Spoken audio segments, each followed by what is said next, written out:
બોડેલી લાઈવમાં આપનું સ્વાગત છે। બોડેલી સહિત છોટાઉદેપુર જિલ્લામાં છૂટાછવાયા વિસ્તારમાં વરસાદ પડ્યો। જયપુર પાવી તાલુકામાં પણ પડ્યો છે। બોડેલી ટાઉનના દ્રશ્ય છે। ધોધમાર વરસાદ પડ્યો છે।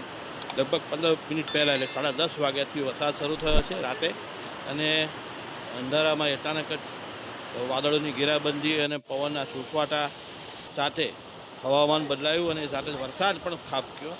અને આજે 22મી જૂનથી જ વરસાદની જમાવટ થતી હોય છે, અને રાતના સમયે આ વરસાદની જમાવટ શરૂ થતાં લોકોમાં પણ ખૂબ જ જે ચોમાસાની રાહ દેખીને ઋતુની આ દ્રશ્ય છે મોટી રાશિના જયપુર પાવી તાલુકાના મોટી રાશિના લગ્ન સમારંભ ચાલતો હતો, અને લગ્ન સમારંભ દરમિયાનમાં વરસાદ એ લગ્ન સમારંભ યોજના માટે તો વિલન કહેવાય, કારણ કે વરસાદ તો ઋતુ શરૂ થઈ ગઈ છે અને વરસાદ સમયસર પડી પણ રહ્યો છે, એટલે એનો કોઈ સવાલ નથી।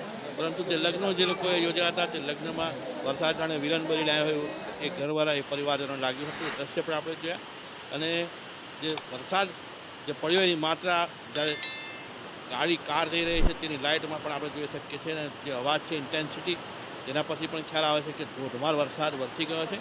અને આ વરસાદને લીધે તમામ બોડેલીના સહિત જ્યાં પણ વરસાદ પડ્યો છે ત્યાં લોકો બહાર સુવાનો પ્રયાસ કરતા હશે ગરમીમાં, એ લોકો પણ અચાનક જ વરસાદને લીધે વ્યવસ્થા કરીને ઘરોની અંદર પુરાઈ ગયા હતા। ઝૂંપડાવાસીઓની પણ દુર્દશા થઈ હતી, કારણ કે ઝૂંપડાઓમાં જે રહે છે પ્રજા, જે લોકો, એ લોકો પણ અચાનક વરસાદ ખાબકતા દોડાદોડ મચી ગઈ।